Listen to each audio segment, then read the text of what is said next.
सब देखने वाले एक मरतबा दुरूद पाक पढ़ने अल्लाहुम्मा सल्ली अला सय्यिदिना मौलाना मुहम्मद व अला आलिहि व सहाबिहि बारिक वसल्लम वसल्लु अलैहि। अस्सलामु अलैकुम एडवोकेट मोहम्मद आसिफ असलम और आप देख रहे हैं ला educational academy channel.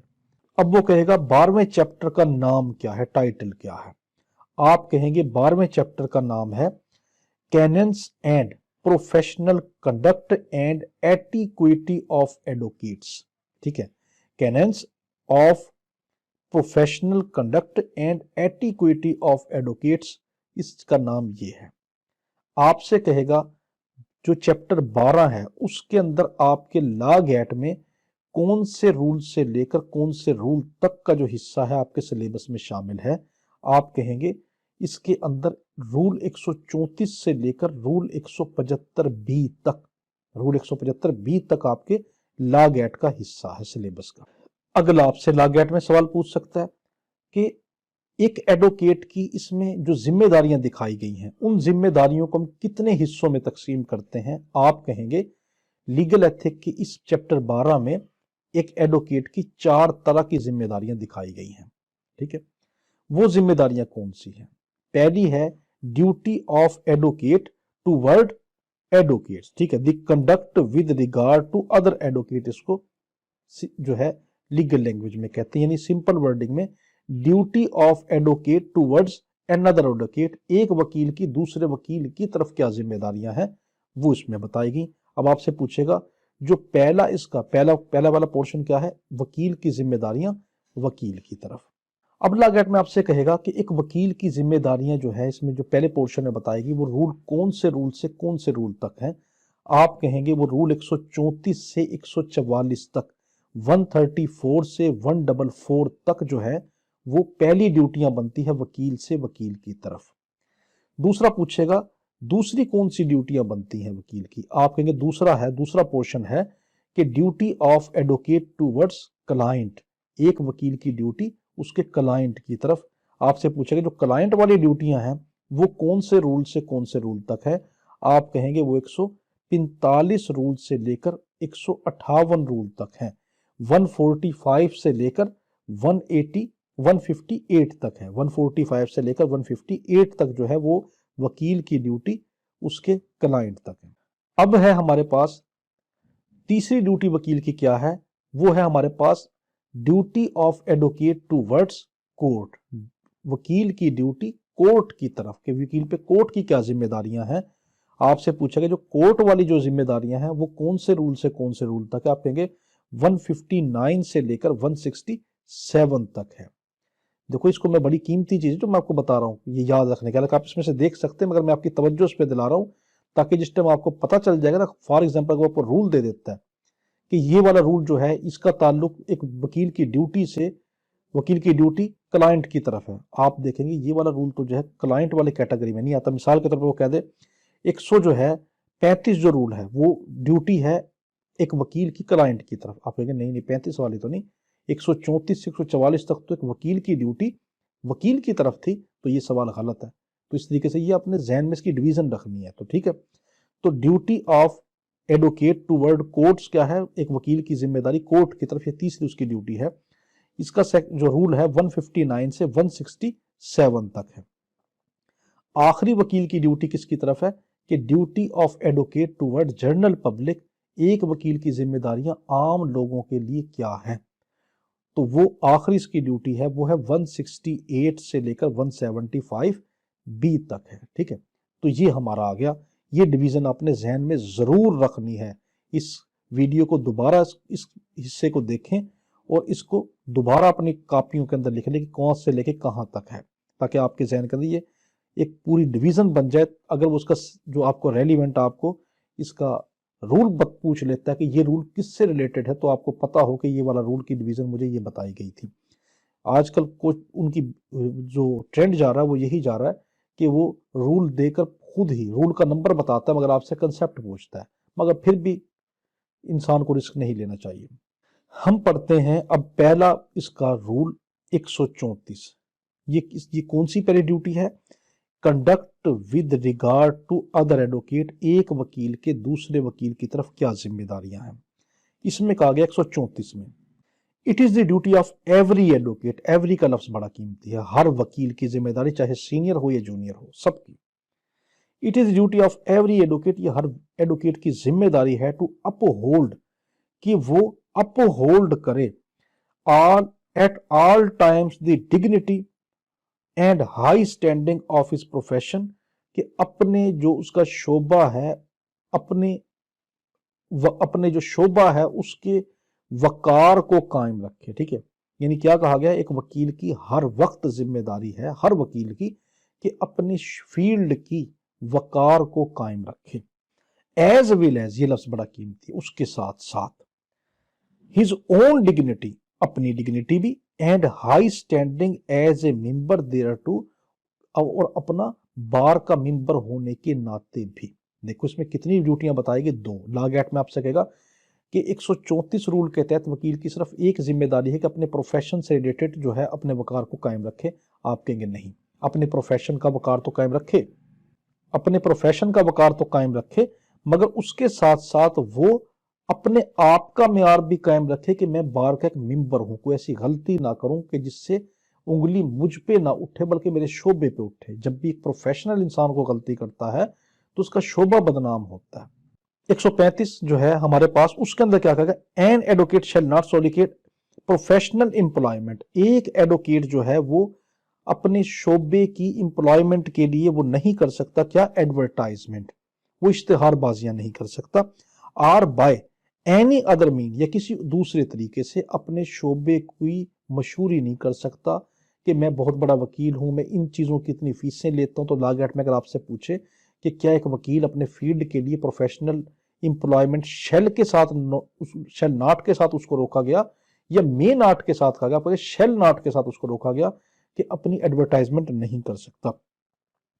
This clause shall not be constructed as a prohibiting the publication, ये वाली क्लास उसको नहीं रोकती किस चीज के लिए, पब्लिश करने के लिए, क्या, use of ordinary professional card, अपने आम विजिटिंग जो कार्ड होते हैं, नेम प्लेट के लिए, कन्वेंशनल लिस्टिंग के लिए, अपनी जो आम उसकी लिस्टिंग होती है, जो रवायती लिस्टें होती हैं, इन डायरेक्टरीज, उसकी डायरेक्टरियों में, so long as the information, कौन सी information, contained therein is limited to the professional and academic qualification, यहां तक का बस तर्जमा करें। ठीक है, आगे आपको जरूरत नहीं।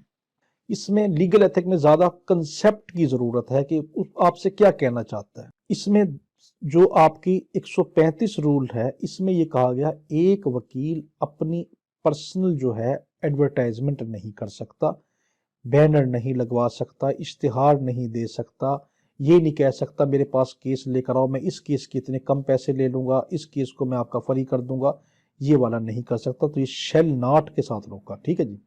लॉ एक्ट में आपसे एक और चीज पूछेगा कि एक वकील को जो रोका गया है रूल 135 के तहत कि वो एडवर्टाइजमेंट नहीं करेगा, तो वो क्या, ये वाला रूल उसकी विजिटिंग कार्ड पे अप्लाई होता है, उसकी नेम प्लेट पे अप्लाई होता है, उसकी एकेडमिक क्वालिफिकेशन पे अप्लाई होता है नहीं। ठीक है, ये सबसे बड़ा कीमती लफ्ज है, एकेडमिक क्वालिफिकेशन। आप कहेंगे इन तमाम चीजों पे ये रूल अप्लाई नहीं होता।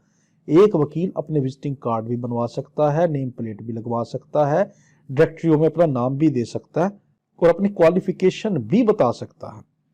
Rule 136, an advocate shall not employ any other person, एक एडवोकेट जो है वो किसी शख्स को अपने पास वो नहीं रख सकता, एम्प्लॉय नहीं दे सकता टू सोलिसिट, और ये लफ्ज जो है ये सोलिसिट भी पढ़ा जाता है, ये सोलिकिट भी पढ़ा जाता है। सोलिसिट जो है वो ज्यादा होता है ब्रिटिश के अंदर, तो मैं इसलिए आपको ये दोनों चीजें बता रहा हूँ। कुछ लफ्ज इस किस्म के होते हैं, हम ब्रिटिश ज्यादा बोलते हैं तो हम इसके अंदर सोलिसिट ही पढ़ेंगे, मगर कुछ ऐसी डिक्शनरी भी है जिसके अंदर आप उसका तलफ़ुज़ ये भी देखोगे। और ऑब्टेन प्रोफेशनल एम्प्लॉयमेंट, या वो हासिल नहीं कर सकता प्रोफेशनल एम्प्लॉयमेंट, नार रिनोमिनेट एन अदर पर्सन, ना किसी दूसरे शख्स को वो तनख्वाह दे सकता है फॉर सॉलिसिटिंग और ऑब्टेनिंग प्रोफेशनल एम्प्लॉयमेंट, ताकि उससे प्रोफेशनल एम्प्लॉयमेंट हासिल कर ले। फॉर हिम, उससे नार शेल बी शेयर, और ना वो शेयर कर सकता है विद एन अनलाइसेंस्ड पर्सन, ये लफ्ज नहीं बोलना। ऐसा शख्स बेशक उसने एलएलबी की भी हो, एलएलबी की डिग्री हो, मगर उसके बाद लाइसेंस ना हो, उस शख्स के साथ ऐसा नहीं कर सकता। मैं उसको समझाता हूँ। एनी कंपनसेशन, या उसके साथ कोई मुआवजा वगैरह उसको नहीं दे सकता, arising out of or incidental to professional employment, जो किसी केस से उसको मुनाफा वगैरह हासिल हो, یا اس کسی واقعے سے حاصل ہو. نار شیل ہی ایڈ نہ اس کی مدد کر سکتا ہے. اور ایبٹ نہ اس کو مشورے دے سکتا, اکسا سکتا ہے. این انلائسنسڈ پرسن ایسا شخص جس کے پاس لائسنس نہیں ہے, ٹو پریکٹس لا اس کو نہیں کہہ سکتا کہ تم وکالت کی پریکٹس شروع کر دو. Or to receive compensation therefor اور اس کے لیے اس سے معاوضہ لیتا پھرے یا اس کو دیتا پھرے. Nor shall be knowingly except professional employment اور نہ ہی یہ چیز جانتے ہوئے پروفیشنل امپلائمنٹ اس کی قبول کر سکتا ہے, آفر ٹو ہم جو اس نے اس کو دی تھی.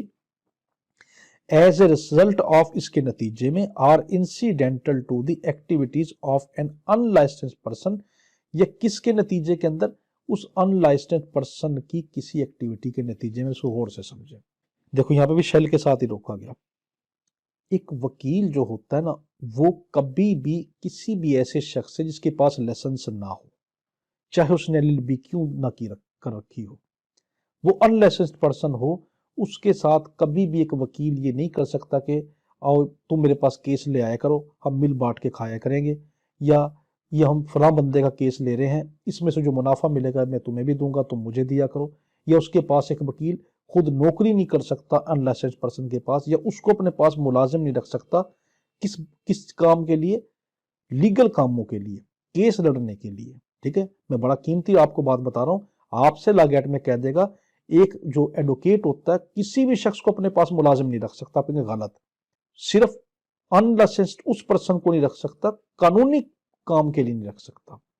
یعنی سمپل ورڈنگ میں کیس لڑنے کے لیے اپنے پاس قانونی ملازم نہیں رکھ سکتا, باقی تمام کاموں کے لیے رکھ سکتا. اب دیکھو ایک منشی جو ہوتا ہے, تو وہ جو منشی جو ہوتا ہے اس کے پاس لائسنس تو نہیں ہوتا, مگر وہ دیکھو اس کی ایڈ کر رہا, مدد کر رہا, مگر اس سے وہ کیس تو نہیں لڑوا رہا نا. یہ تو نہیں منشی سے کہتا کہ تم کالا کوٹ پہن کر عدالت میں پیش ہو جا, میں نہیں جا رہا, کسی کو کیا پتا کیا ہے کیا نہیں. اس کام سے روکا گیا کہ کسی ان لائسنسڈ پرسن کو نہ تو وہ امپلائی رکھے گا, نہ اس کے پاس امپلائمنٹ کرے گا, نہ ان لائسنسڈ پرسن کو لاگیٹ میں آپ سے پوچھے گا کیا وہ اس کی مدد کرے گا, یا اس کو ایبٹ کرے گا, اس کو اکسائے گا کہ تم کیا کرو, کہ تم جا کر جو ہے وہ پریکٹس شروع کر دو. کوئی ایسی بات نہیں ہے, دیکھی جائے گی. کسی کو کیا پتا چلتا ہے اتنی بڑی کورٹ ہے, تمہارے پاس لائسنس ہے یا نہیں, یا میں بار روم کے صدر سے بات کر لیتا ہوں, تم جو پریکٹس شروع کر دو, ایسی بات نہیں کرے گا. 137 an advocate shall not communicate, بہت ہی اہم ہے. 137 اور 138 کا فرق بڑا قیمتی ہے. An advocate shall not communicate, ایک ایڈوکیٹ بالکل بھی نہیں جو ہے وہ رابطہ رکھے گا about a subject of controversy with a party, کس سبجیکٹ کو لے کر, کس معاملے کو لے کر, وہ معاملہ جو متنازع ہے پارٹیوں کے درمیان. ریپریزنٹیڈ بائی این ایڈوکیٹ, اس پارٹی سے جس کا کوئی وکیل بھی ہو, ان دی ابسینس, اس کی غیر موجودگی میں, and without the consent of such advocate, اور کیا اس وکیل کی بغیر اجازت کے. غور سے سنیں, دیکھو ہر جگہ پہ شیل کے ساتھ روکا جا رہا.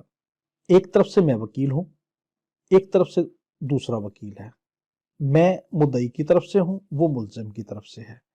میں نے دیکھا کہ جو ملزم کا وکیل نہیں آیا اور ملزم آیا کھڑا ہے, میں اس سے کوئی پوائنٹ نکلوا لوں, ابھی وکیل تو نہیں آیا, اس سے بلوا کے میں پوچھوں بھائی کیا بات ہے, کیس کیسے ہوا تھا, کیا مسئلہ چلا تھا, تم مجھے بتاؤ, تاکہ میں اس سے بہلا پھسلا کر اس سے انفارمیشن لے لوں. اس سے روکا گیا کہ نہیں, اگر وہ اسی کیس کا حصہ ہے جو کیس تم لڑ رہے ہو, تو تم اس سے پھر نہیں پوچھ سکتے. اگر وہ آپ کے کیس کی پارٹی ہے تو آپ اس سے نہیں پوچھ سکتے جب تک کہ اس کا وکیل نہ جائے یا اس کے وکیل سے اجازت نہ لے لو, تب تک. اس میں روکا گیا. 137 اور 138 میں فرق یہ کہ 137 میں وکیل کو پارٹی سے روکا گیا ہے کہ کیس کی پارٹی سے نہیں ملے گا, اور 138 میں اس کو روکا گیا اس کیس سے ریلیٹڈ جتنے بھی ججز یا جوڈیشل آفیسر ہوں گے ان سے کمیونیکیٹ نہیں کرے گا جب تک کہ اس کا جو مخالف وکیل ہے اس کی موجودگی میں نہ ہو یا اس سے اجازت نہ لے لے, تب تک. ٹھیک ہے, دیکھو 137 کے اندر ایک وکیل کو دوسرے وکیل کی پارٹی سے روکا گیا, اور 138 میں ایک وکیل کو روکا گیا کسی بھی اس شخص سے بات کرنے سے کہ جو شخص جو ہے کیس کے فیصلے سے جس کا تعلق ہو, کیس کی انویسٹیگیشن سے تعلق ہو. ٹھیک ہے, آپ سے لا گیٹ میں 138 سے متعلق کہے گا کہ ایک وکیل صرف اس کیس سے ریلیٹڈ جج سے بات نہیں کرے گا, دوسرے وکیل کی غیر موجودگی میں، باقی وہ جوڈیشل آفیسر سے بات کر سکتا ہے، انویسٹیگیشن آفیسر سے نہیں، آپ کہیں گے نہیں، ہر جوڈیشل آفیسر سے اس کو روکا گیا۔